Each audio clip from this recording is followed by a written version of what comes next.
Hello and welcome, everyone. This is webinar 4 of a series of webinars I'm doing on the equine pelvis, its generation, and also exercises that we can do to improve horses' engagement. And I'm actually going to share some case studies with you on some later webinars. But yeah, I hope you're all well and I hope you're all good. And let's deep dive in. So today I'm going to be talking about the pelvis and its power generation. I very much like to work things out from a practical perspective. So I will definitely say, as a side note to this presentation, this is my kind of knowledge, experience, all wrapped up into one. And this has changed over the 8 years of being a practitioner. Before I was very much, this is what you read in the book, and this must be the reason. However, from doing many years of case studies and trial and error, it's very much like, okay, there is more that we need to know. And the more I know, the more I don't know. If that makes sense. Okay, but let's deep dive in. So for those of you that don't know me, my name is Nika, animal chiropractor and physiotherapist, so specializing in performance horses. I also work with a class 3B laser, and my kind of USP is that, having been a rider myself, I used to be a flat jockey, and I then went into high-level dressage. This gave me a real understanding about the training required to get these horses up to this elite level of sport.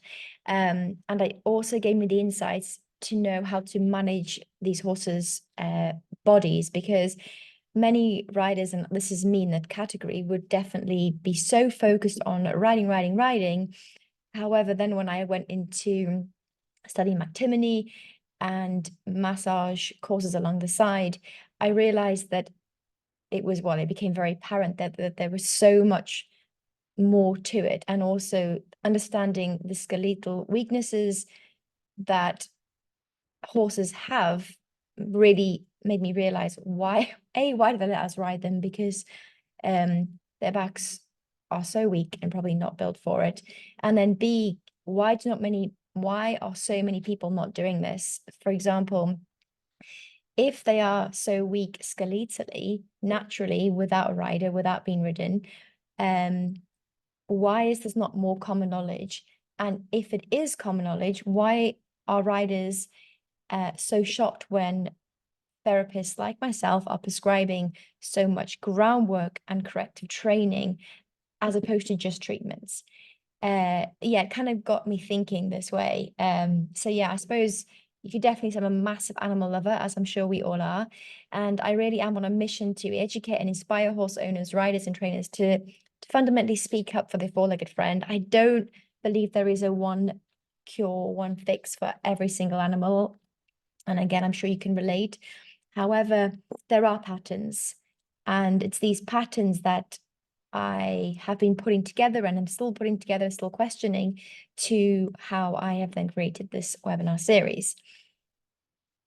So today we are going to talk about why the pelvis. We're going to deep dive into the pelvic girdle anatomy, its effect on the spine and hind limbs, talk about form and function of a specific muscle group that I believe is a big key factor in generating this pelvic push generation that most riders seek. We're going to look at some scientific research, talk about the common pathologies I see as a therapist, and then the dysfunction or the effect of these pathologies on posture and movement. Okay, so first of all, why this topic? I'm just going to strip it down back to basics. Obviously, we all know quite early on that horses naturally carry more percentage of body weight onto their forehand compared to the back end, which again goes to this whole this thought process of why on earth do they let us ride them?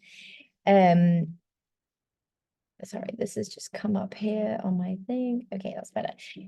Why do they let us ride them if they are naturally built on the front end?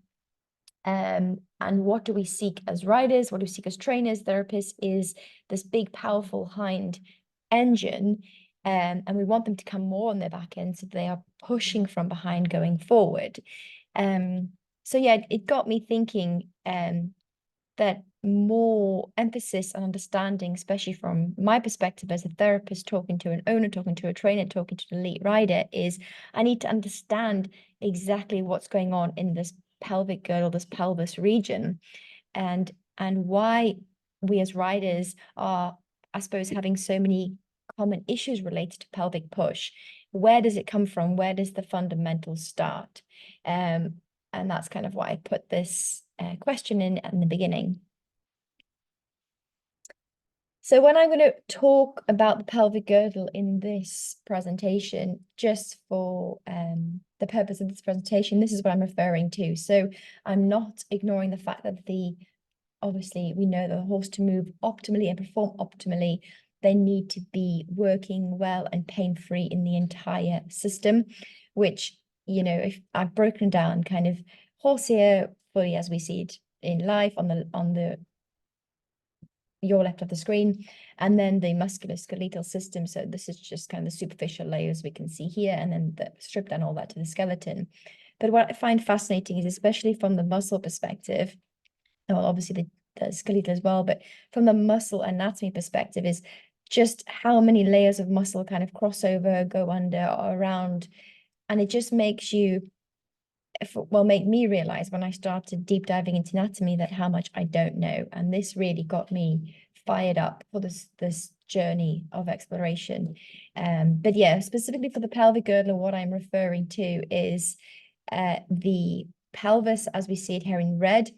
And I am referring to the connections of how the pelvis is attached onto the rest of the body. So in this sense, the horse's abdominal region, their trunk. That is the area I'm going to focus on for this presentation. I'm obviously not ignoring the fact that there are distal limbs in the horse. We all know that. So this would be like your stifle, hocks, fetlocks, hoof, pasterns, all that.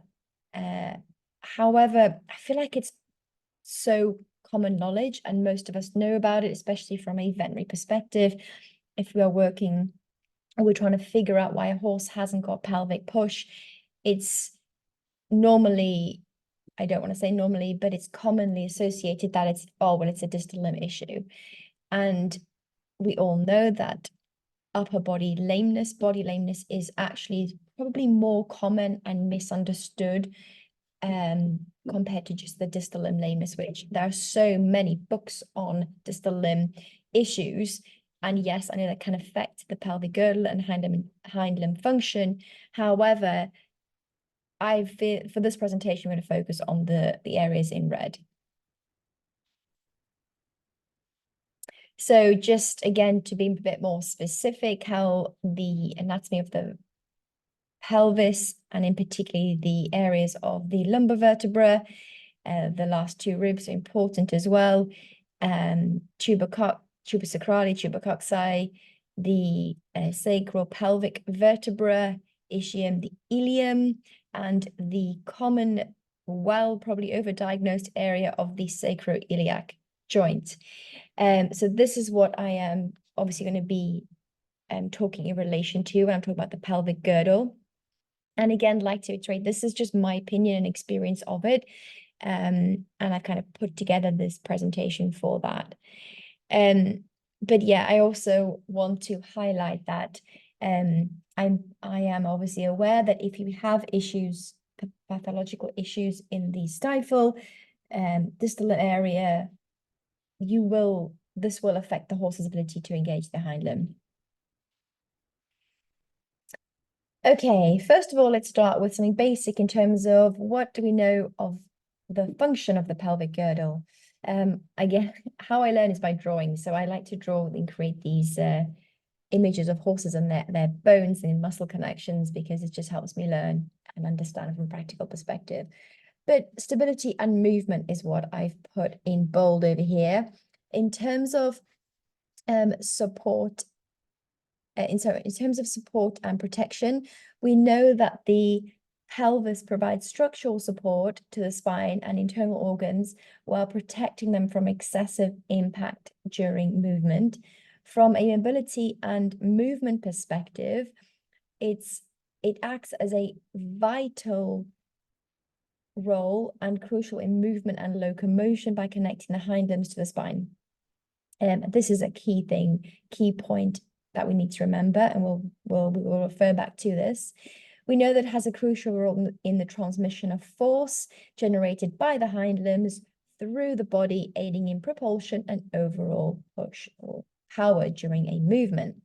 We know that the pelvic girdle has an important role in muscular connections, and this is again what we're going to be talking about more today, and it serves various attachment points which help in locomotion stability, and we'll go deep dive into that soon. And then for the mares, the fillies, from a female perspective, we know it's a fundamental role in childbirth support, but also for the male horses, we know that it houses them, that their goods, their most important male reproductive system, that in order for them to reproduce needs to be functioning and connected well to a stable and well-functioning pelvic girdle. I'm sure you have been out there and you've had horses that are stallions that are mounting, and if they've had any issues in their pelvic girdle, this can affect their ability to perform the action. But also I know there is some research in bulls where the use of chiropractic can actually aid in sperm production. So yeah, we know that there is more positive outcomes of having a really strong and stable pelvic girdle than probably most of us, or most owners out there, realize. The question I'd like to get everyone thinking about is pelvic girdle important for stability or mobility? And which one comes first? Do we need stability before we can have mobility? Or do we need mobility before we have stability? Question I'm constantly asking myself. I feel like I'm biased towards one more than the other. However, I'd just like to kind of get our brains thinking and ask ourselves that question. And then it's also is because we have a very human brain of having to know an answer. What about asking ourselves, can we truly have one without the other?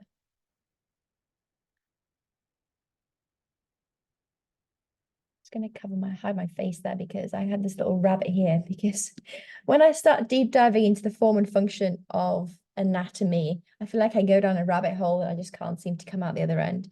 But yeah, the common areas of when I talk about form and function is talking about extrinsic, intrinsic muscle groups, when we're looking at the superficial deep layers, and then obviously their insertion and origin points. The idea of understanding form and function is because I asked myself the question of what specifically allows horses to engage their hindquarters. So what does that actually mean? And how does the pelvis, or is it the pelvis, that allows a horse to flex their hind limbs, bring them underneath themselves, push and propel the horse forward? And this is why I started going down this rabbit hole, because I started asking myself questions like this. So where does it come from? We know when we see a horse that has like a really expressive movement in front, coupled with a strong and stable pelvis, when we watch them move, we can really see that they are pushing off equally from behind. A lot of big horses I see now, especially in the dressage world, unfortunately seem to have this very powerful and almost, actually, I'm going to take that word back. It's not powerful, this very extravagant front end movement. But if you then watch their hindquarters or you watch their core, you don't see much happening. So just, it's almost like they're relying on their natural athletic conformation, or the elasticity of their height to get a bigger range of motion. But actually, I see a lot of these horses move like this as a 3-4-year-old. By the time they are 6 and 7 years old, they're either lame, and unable to perform, or struggling with many pathologies. And I think this is because their pelvic girdle is not stable. The range of motion in the pelvic girdle is not strong enough from a musculoskeletal perspective to allow and to support that front end movement. So that's the first thing I think is important to understand about pelvic power, is the stability. Then we also can't ignore the fact that the pelvis is connected onto the horse's body via the spine and strong muscular ligament attachments. So we then have to ask ourselves, surely to have pelvic push, we have to have stable back with optimum core engagement. If you're watching a rider and a horse in complete harmony and balance, and obviously I'm also focusing on the rider here, because as much as, yes, the horse is expected to perform these high level movements with ease, with power and collection, as riders, there is a responsibility and acceptance that how are they sitting? What's their fitness like? It's an entire picture. I'm sure we know that. But when you see a horse that is showing this pelvic push, this pelvic generation, you really see that everything's fluent, everything's in harmonious balance, and the contact is consistent, things like that. You see the horse working in balance throughout the entire body, and the rider's movements are very subtle. So this really got me looking into the iliopsoas. Now I've put a lovely picture of a fillet on your left-hand side there, and let me explain. I've not gone crazy. This is actually inspired by a researcher that is so fantastic, Jean-Marie Denoir, and this is how she describes the iliopsoas muscle, and I loved it, so I thought I'd put it in.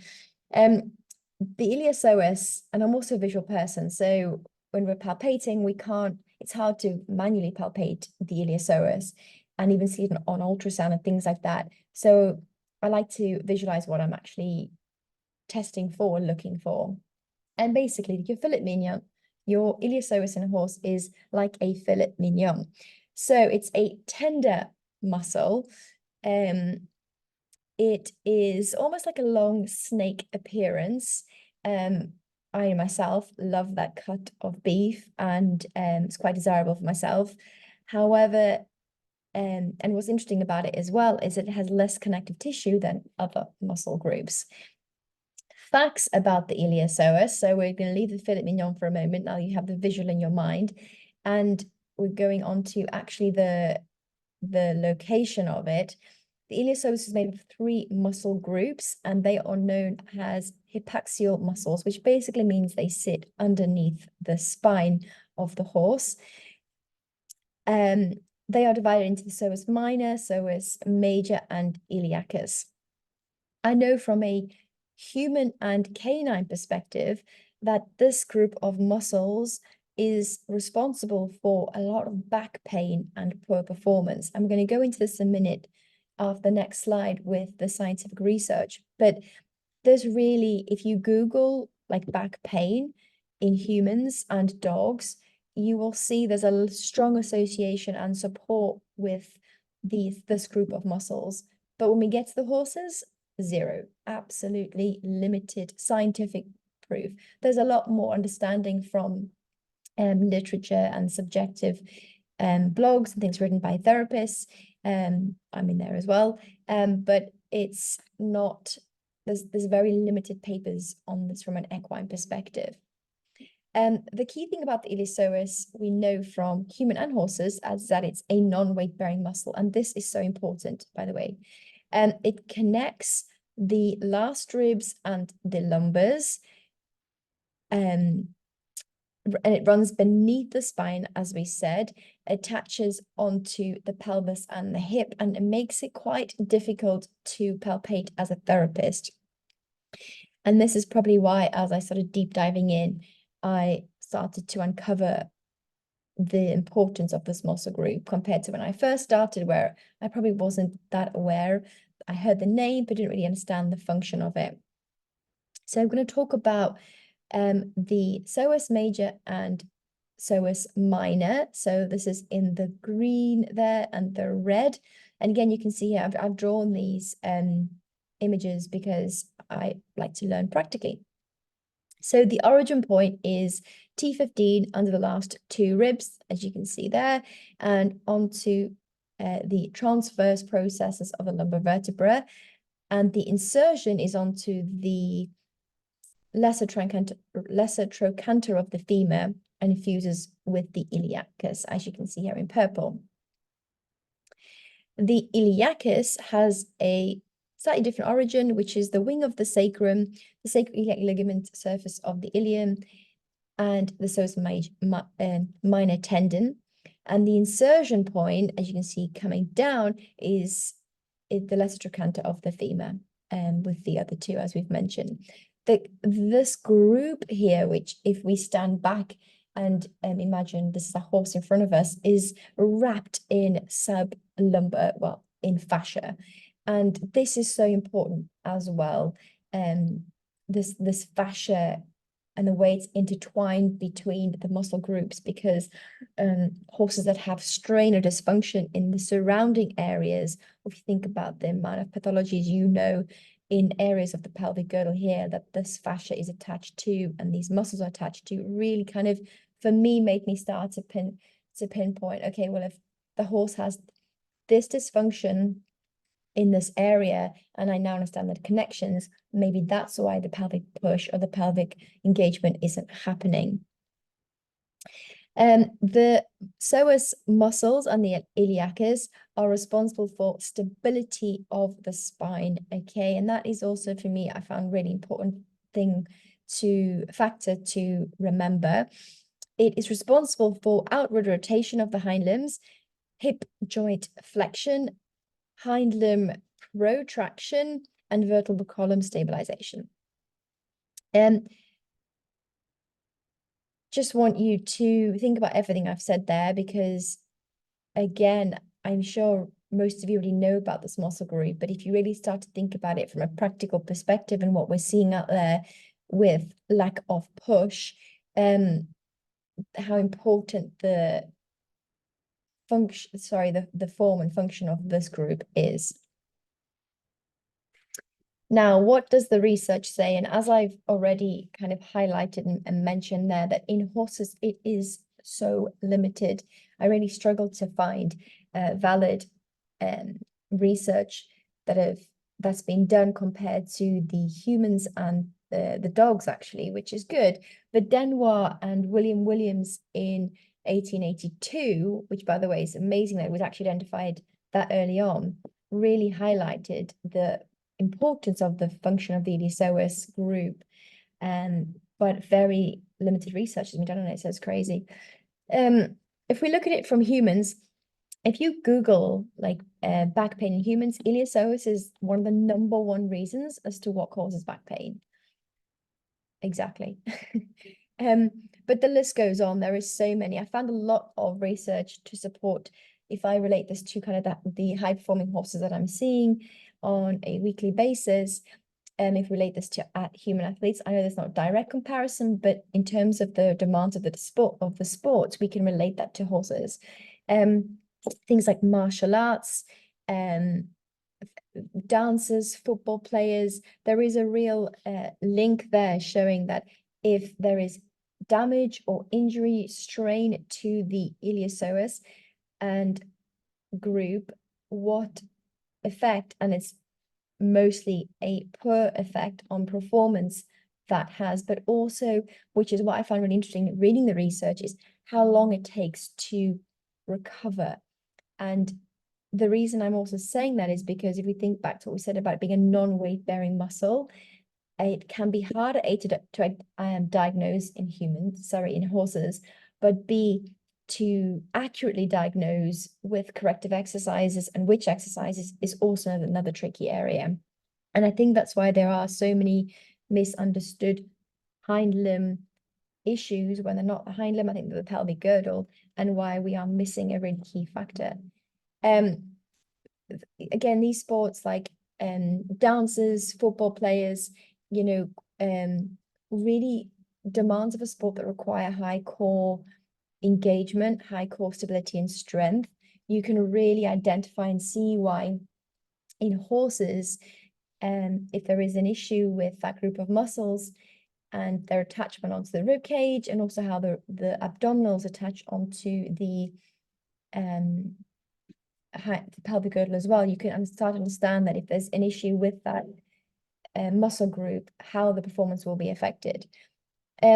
Actually, there's more research in dogs, which is I find interesting as well, especially agility dogs, which you know, the demands of the agility movements and how dogs need to be stable in their hindquarters, how they need to be able to have the strength to push, to turn, talk. You know, it's very similar to horses that are doing, say, high-level eventing, the demands of dressage, things like your pirouettes, things like your lateral movements. You know, why is there limited research on this group in the horses when the demands of their sport are as extreme, if not maybe more, because they're having to carry the weight of a rider as well? And here I've gone on another exploration here just to really understand. So if we look at the muscles involved in hind limb protraction, so bringing the leg up, the non-weight bearing phase of a limb, it really shows here via the drawings that I've done how important this muscle group is, but also the cranial femoral muscles are in bringing the hind leg up, so that flexion. Jean-Marie Denois labels the iliopsoas as a lever, and I find this interesting as well, and can relate because it's one of the primary muscle groups responsible for coxofemoral joint flexion, so hip flexion, but also lumbosacral flexion as well. And we can't ignore the other muscle groups, which are the craniofemoral muscles, which I've spoken about, which is like your tensor fasciae latae, your rectus femoris, but also your abdominals, which I know I've not added into the drawing here, but like I said, I just want to focus on the pelvic girdle. But obviously the attachments from the abdominals are just as important in the bringing the flexion of the hind limb. We need to remember that this happens concentrically, so all together. So I know I'm banging on about this iliopsoas, but we can't ignore the fact that these muscles here in front it's a concentric contraction that happens together to bring the leg forward. And in that sense, if you can see here, if you understand my arrows, how important this is in engagement.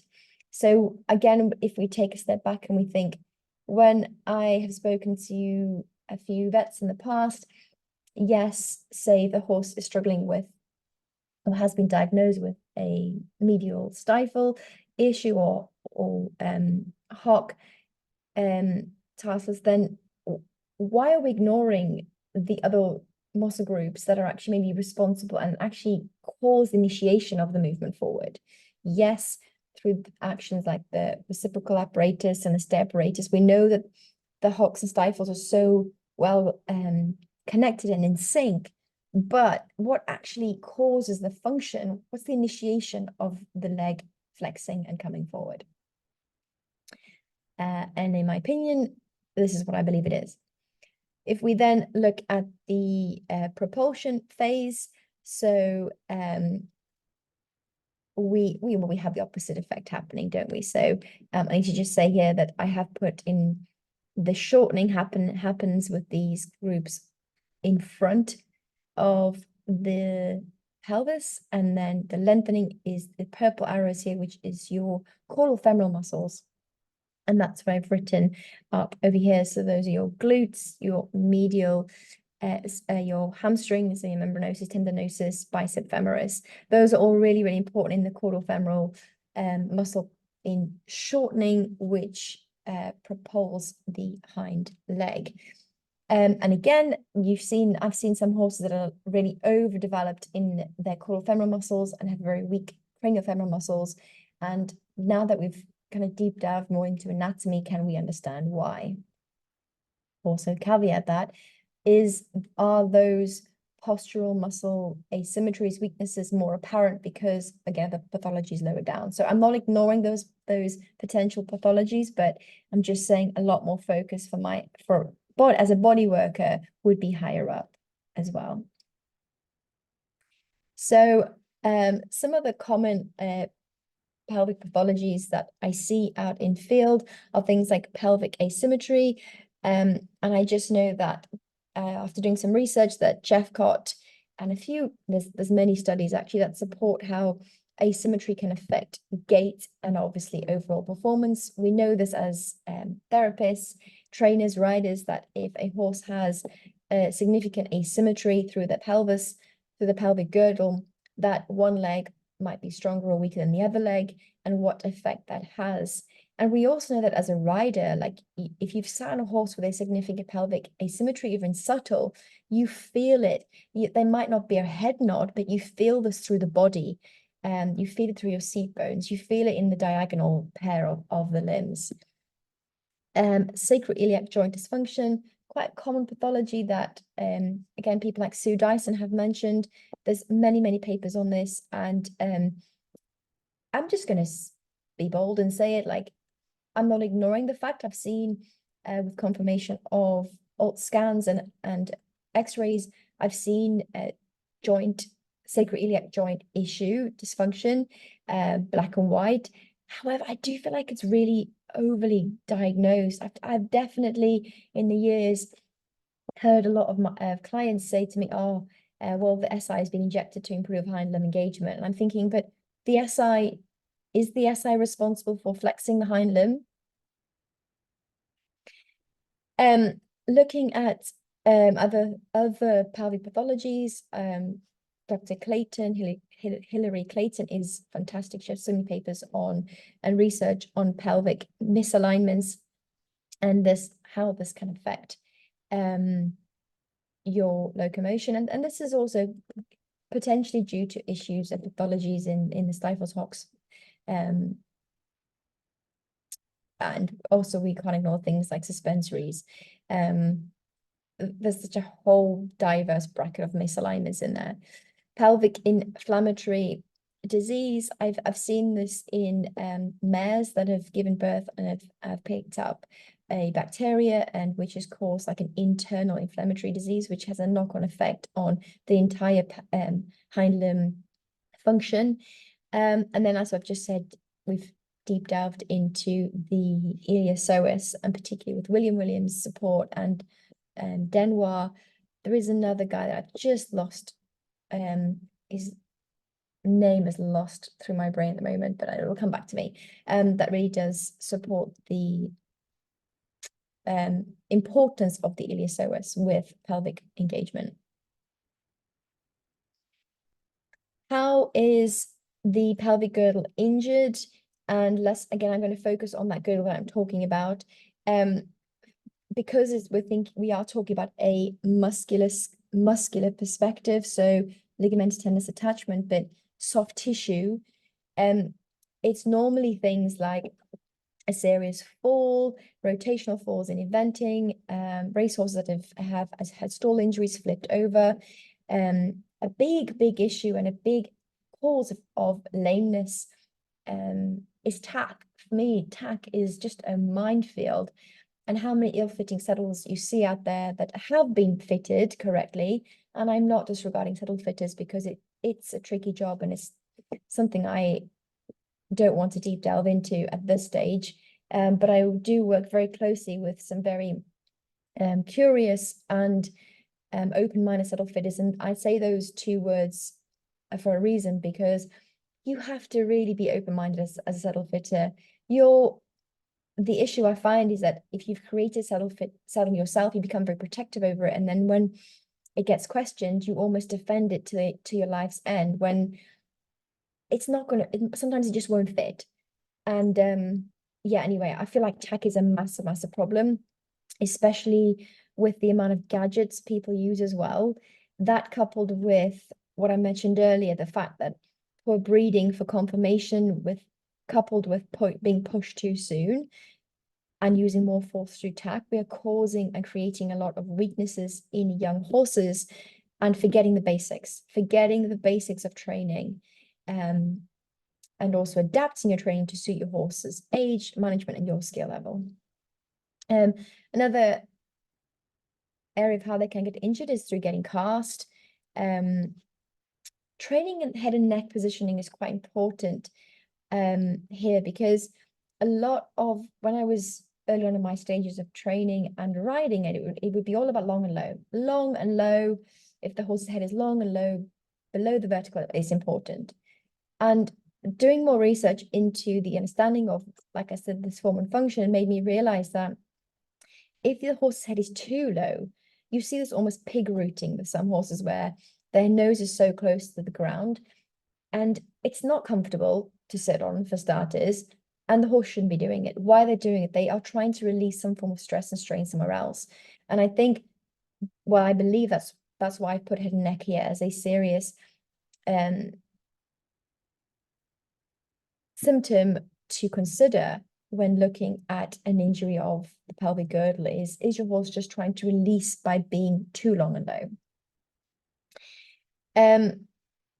Another common thing, another area that can cause injury and damage to the pelvic girdle is terrains. So we know that training on a variety of terrains is key for many reasons, but horses that are weak, coupled with training in quite deep conditions, undulated, uneven, can cause unnecessary strain through the pelvic girdle, which, again, because it's not always easy to diagnose from symptoms, and the symptoms are quite large, I feel like it's underdiagnosed.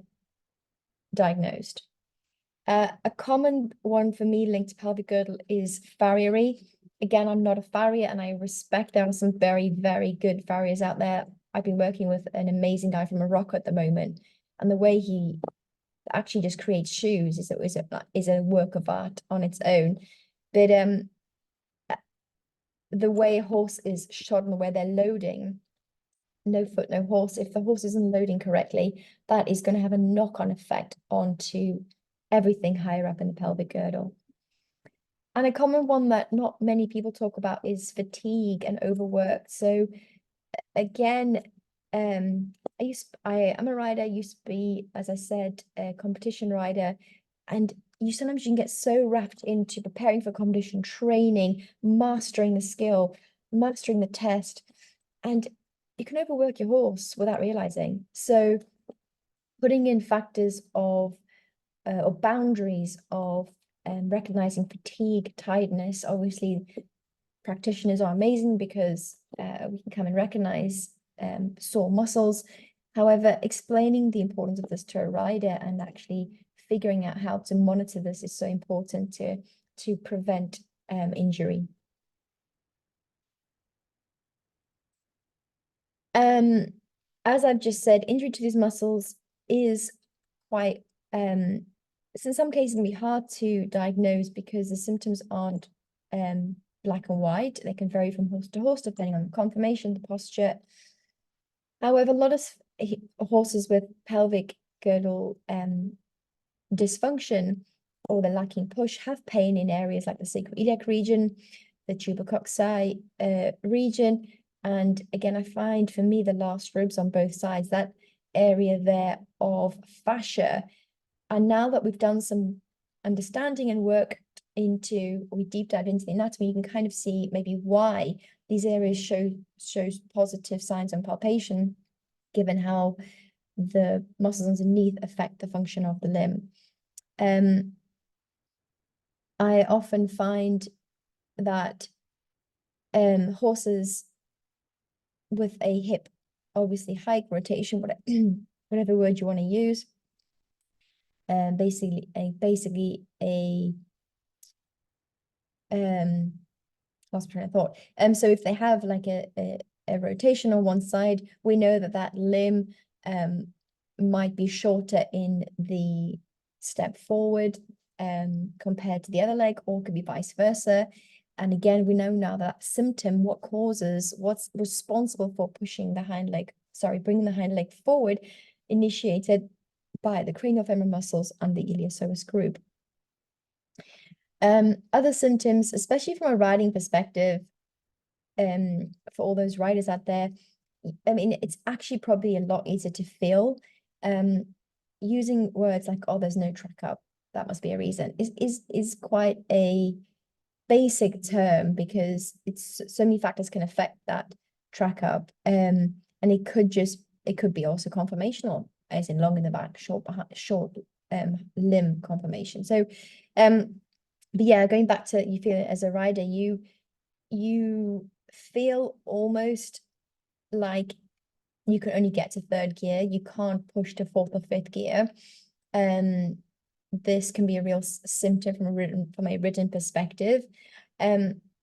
Yes, things like asymmetrical musculature, saddle slipping to one side, reactive on putting the leg on one side compared to the other, throwing the rider one side in a specific movement, in a specific gait, can definitely also be a cause. Resistance to collecting, resistance to, I've known horses with pelvic girdle dysfunction, and the distal limb have been clear on radiography, have really struggled to go downhill and uphill. And it's to do with that taking the weight, isn't it? It's to do with the shifting the weight behind. That's causing it. Horses with like an uneven stride, I find as well, is another symptom. Things like tail to one side, real like muscle damage to the caudal femoral muscles, which semitendinosis, membranosis, a lot I find is again overlooked there. Like I've been out to competition horses where it's been quite a chronic case study, and the first thing you'll look at is, well, one, the membranosis is much bigger on this side than this side, and then, oh, well, that's common knowledge, everyone knows about that. And I'm thinking, but the form and function of that muscle is really important in hind limb propulsion. We've just learned that, so why are we ignoring that?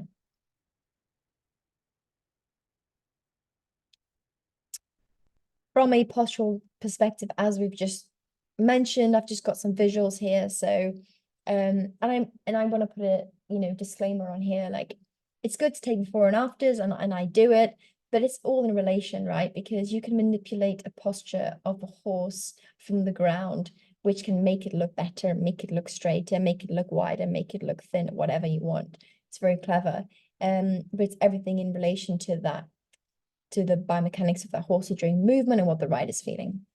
But yeah, you can see here this horse, I've obviously got the static here, but he had a chronic muscle asymmetry, but actually also he had a mild changes in the hock, the right hock, which did affect the amount of saddle rotation. But working closely with the vet, we came to a solution for him. But yeah, it's just to give you some visual representation. And again, with the horse showing a significant pelvic asymmetry here, what do we do here? And are we expecting this horse to be able to push and have the engagement behind? I mean, there's obviously a hell of a lot going on here besides just that asymmetry.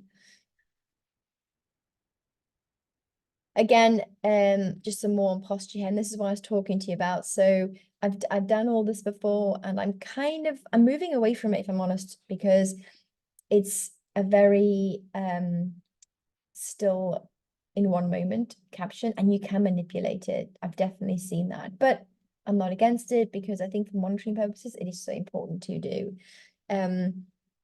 This actually was not manipulated. One of the horses, which I'll talk about in later webinars, who we did do a lot of corrective exercises to improve his hind limb engagement, and he naturally decided to stand a little bit wider behind. Looking at human research, there is a lot of support on the effect of pelvic girdle dysfunction on posture. So we know that humans that have got lower back pain, because of injury or strain to the muscle groups we spoke about earlier, adopt a very different posture. So almost like a hunched over appearance. They tend to weight shift behind horses. They tend to weight shift on their feet a lot. And even though there's no research on those horses yet, I think it's coming. And I think it's something we're all aware of and we see it. Again, this mare I'm showing you, this Frisian mare, was before and after treatment. So this is all legit. But you could definitely see how the angle of her neck, the CT junction, the shoulder angle, the pelvic girdle angle, everything changed. Is one better than the other? Who knows? Does maybe adopting this posture at the top here help with her movement? Or is this a more neutral, better stance to have because it looks pretty to us? This is the question I'm always asking myself. Is one worse than the other? And what makes it worse than the other? Again, linking this back to humans because there's so much more research and dogs, we know that dogs and humans that have a strain, so let's look at athletes now, agility dogs and your footballers, your dancers, that pelvis will have the pelvic dysfunction will have a direct effect on their movement. This is proven with research now in humans. It's coming with horses. We're starting to see it more and more, but it's not there yet, the amount of support. But we all know this. And this really makes me question sometimes how much, and this is more, again, I'm relating this to elite performing horses here, where if they're competing at an elite level and they have a misalignment or an asymmetry in the pelvic girdle that we think is an underlying issue, but it hasn't been diagnosed. Do I change that? Should I be changing that? And how much should I be altering? And this is a question questions I'm commonly asking myself and kind of learning as I'm going is sometimes in most cases, maybe less is more at the time.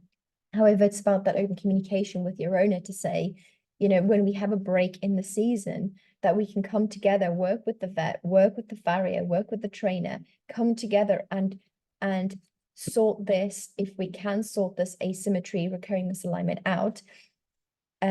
Or is it a case of recognizing that, okay, maybe there is nothing wrong with the pelvic girdle, but actually besides muscle fasciculations, muscle tension, but it's because of an issue in the stifle. Okay, that might come with flare-up, might come with work. It's just having the full picture, but more so the open communication with the owner.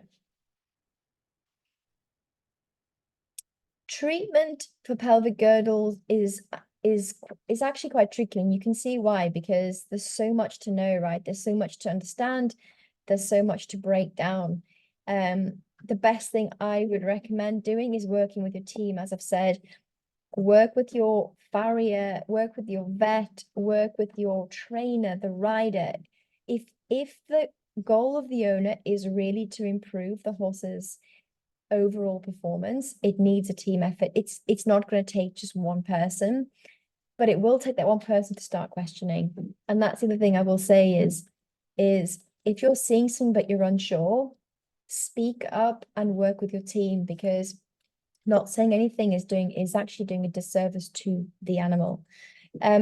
Because I'm talking about the pelvic girdle here, from the muscle groups we've just spoken about, because it's predominantly soft tissue and the function of that soft tissue is so important in terms of Hindlimb engagement. Regular physical therapy is so important, again, especially with your elite with your performance horses. It is crucial. And alter the training accordingly. And what I mean by that is monitor the training, monitor the pain dysfunction, but then also adapt. So when it is quiet season, that's when we really intervene with corrective training. And that's, again, an open communication to have with your team. So in summary, I believe that a lot of pelvic push problems, dysfunction, and also the way you solve the pelvic push is by working on muscles like I should actually have put in here, the craniofemoral muscles, the iliopsoas, However, if there is dysfunction of that group and the distal limb has all come clear on scans, we need to be looking at what is limiting that engagement. So can't ignore the abdominals as well, can't ignore the rider, can't ignore the tack. But let's look at restriction in potentially the lumbosacral function. We know that because of those muscle groups that we saw earlier and how they're attached. We also can't ignore that rule out dysfunction of the tarsus, the stifle, and then again, obviously lameness. But if that's all well and there's nothing going on there, and the horse is still showing pain, still showing issue with Hindlimb engagement, look at SI function, but more so for me is lumbosacral function and the muscles attached with that in terms of lumbosacral function, coxofemoral joint range of motion. Tension around the fascia lumbar, and this is quite common, I suppose. What most therapists do feel is we feel the tension, we palpably feel tension in that area. And then we also need to look at the pelvic symmetry, which is, I think, the bottom line here is quite common what we do as therapists. So this is just kind of like a summary breakdown of the pelvic girdle dysfunction that I've taken from the slide. Hopefully it resonates. And in summary, like I said, this is all just my experience, team kind of coupled into one. I'm still learning. I'll always call myself a student. And like I said, you kind of feel like the more you know, the more you don't know. It's pelvic power is very much dependent on the function of specific muscle groups, given that, as I said, the distal limb has no pathologies, and the foot balance is right.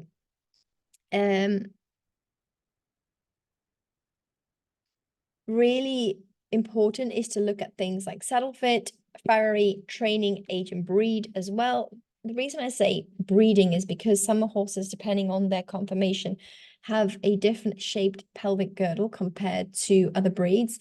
If you look at, for example, like a Frisian compared to a thoroughbred, or even a warm blood compared to like a Frisian, totally different, which will be a totally different effect on biomechanics.